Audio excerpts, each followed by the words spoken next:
How's everybody doing? So, model railroad season is upon us, and I have quite a bit of content that I have yet to actually produce or edit or put together. Some of the goals I have for this winter are, as you know, section 3. I have, well, it's huge. Like section 3 over there, before I get to this locomotive, is probably going to be more work than this section that you see right here. Like this whole section that you see took me, it was a couple of years, like a little bit less, but like in terms of planning, thinking it through, you know how it is. You never just go in, just boom, and then everything goes perfectly, like right to the end of something. Model railroads take a long time. Like if I was to build, so if this is 8 feet right here and it takes 2 years, let's say, like that means a 16-foot layout, or like 24, like that's gonna be 6 years. Like that's why people have layouts, especially a lot of the boomers and their fathers or parents had worked on layouts for 30, 40 years. Like some people probably have layouts that went 50 years, I think. So, you know, it's a big commitment to do a model railroad. And I think most of the work gets done probably in the winter because we're over the summer holidays, fishing, hunting, whatever other outdoor recreations that we do. But I'm really looking forward to this winter to working on section 3.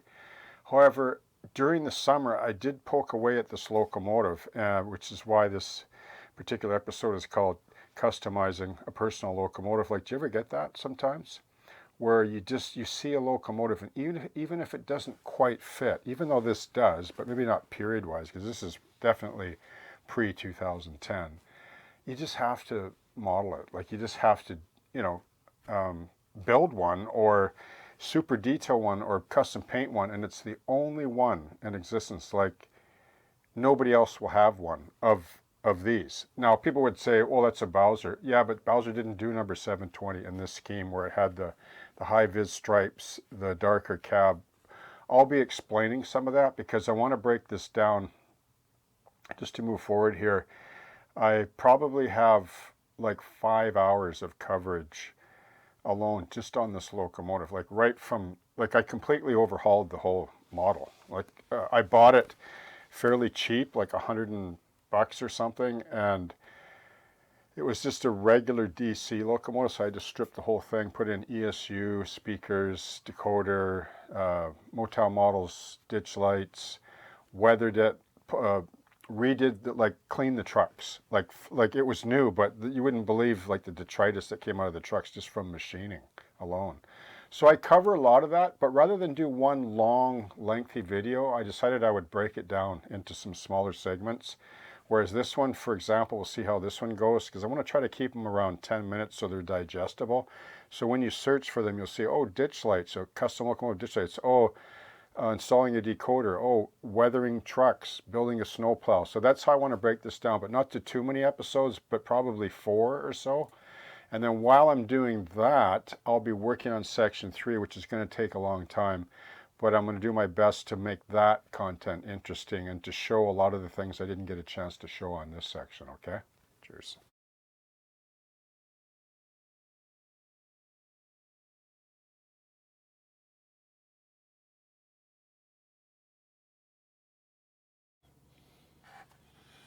Okay, I just want to take a couple minutes to show you how I'm doing these inset ditch lights. So the existing holes are already there from the single bezels that were on the Bowser kit. You know, I've stripped off the numbers and heralds and because I'm redoing all of it. Okay, plus the bell was bent, the horn was bent and glued wrong, and anyway, so I was able to tweak it and fix it up and not have to replace that, which is good. Although I'm going to replace the snowplow, and I'll just talk about that at the end in a second here. So I just took some tube. This is larger tube that's according to the size of the hole. And how did I determine this hole? Well, I know from photos that the bezel has to sit inside. Like this is a scale bezel, and it has to sit inside that cavity. So there has to be a little bit of room for it to move around, like there's a tiny bit of space. So I just eyeballed the tube size. This is 227 by Evergreen Plastics, okay? And I filed these, well, I stepped up my drill bits by hand, and then I filed them clean to roughly the size that I need. Oops, sorry. And then this is going to go in here like that. This will get welded. You got to scrape the paint off any overspray so you get a nice plastic to plastic chemical bond. And you line that up, like I'll tack it in place, move it, and then flood some cement around there. Okay, on both. See that? And that's about the thickness of that tube is the width of like 2 millimeter or 3 millimeter Tamiya tape. So once that's in place on the nose and welded in place, my tube, excuse me, that rolled onto the floor like everything does when you do this. Okay, so see how I glued, so I took another tube that fits inside of this, see? See how it telescopes there? Okay, so I took the Details Associates bezel and I welded it on after I plated the back. I just took some scrap plastic and glued, trimmed it with a knife and so that it was capped like this. And then I just took this, you know, the bezel, and I glued it right onto the end. So that'll dry up, and in a bit I'll just drill that out for the LED. So I have the cylinder, and then I'll go, this is welded inside of here, and then I'll just push this into place like that, see? And it'll, I don't know if I can line this up on camera here, but like it sits in there like that, see? So they're recessed. Of course, I'll paint them first and then do the LEDs last. So that'll take care of that. These ditch lights on the Pilot here, below the anti-climber, they'll be angled in a little bit because they shine across, I guess, or whatever.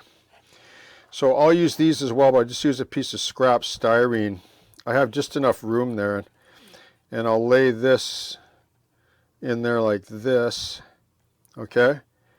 And then I'll drill all the way through, and then what I'll have to do is on the frame, I'll just have to take a file, a mill bastard file, and grind off where the corner of the frame, it's a metal frame, sits in there, so I have room for the wire to feed up to the decoder. And then that's pretty much done. So there's 2, 4, 6. This is why I love BC Rail locomotives, especially, well, all of them with the 6 lights. The whole front end lights up, and these are such a handsome locomotive. I just couldn't live with just 4 ditch lights. There had to be 6, so that's why I'm changing the number and the actual prototype version here, okay? Okay, so after conducting a couple of dry runs on the chassis, you'll know how long to cut this tube with the bezel on it, okay?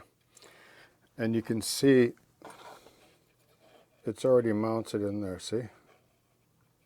See how nice that is? You can't see it from the side, but it's inset now with just enough space for the little extrusions on the bezel to sit in nicely as well. You can see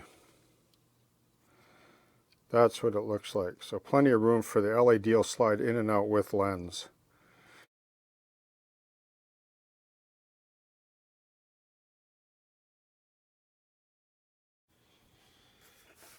Okay, just wanted to show you this. I got all the ditch light bezels in. I'll just show you how these ditch lights, and this is why I love them. And I know I'm biased, but I've been getting my ditch lights for the most part from Motown Models from Tom. He's just such a nice guy to deal with, and he really gets it. Like, watch this here.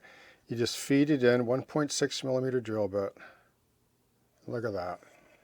That is perfection. 1.6 millimeter drill bit through your bezel, and I'm going to show you how to drill this.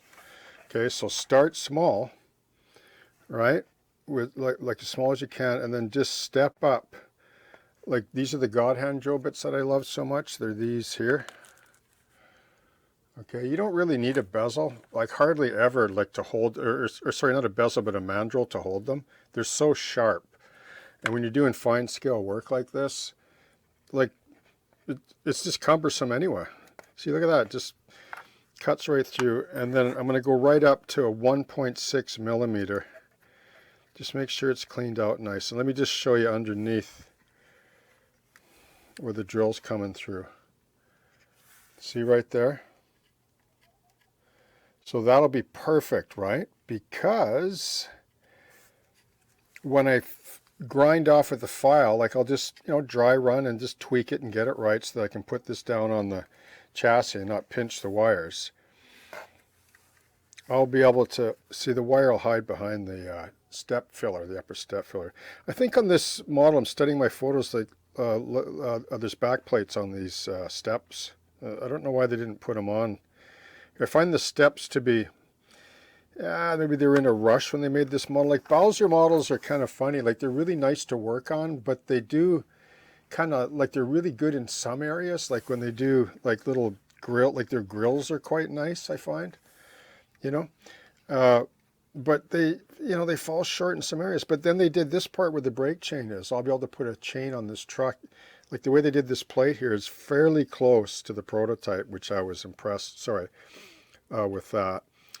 The brake wheel, I'll just say this in closing, was really cheesy. It looked like a toy brake wheel, so I just replaced that with a Details by Eric, or Miniatures by Eric wheel, or one of those, Cal scale probably.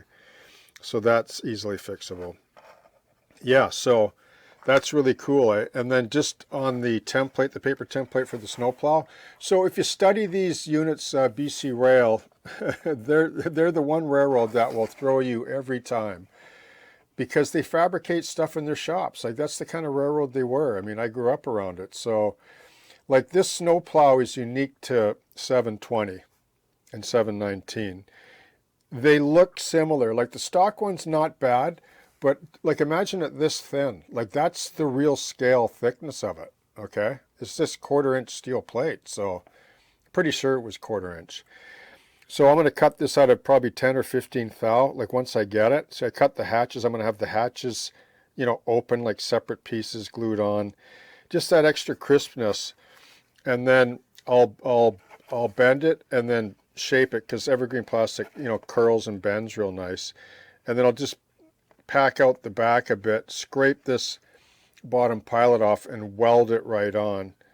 You know what I mean? So I can have, like the MU hoses hanging out sort of like that. It just really makes this locomotive, I love snow plows when they're scaled. They just look so much nicer. Okay, cheers.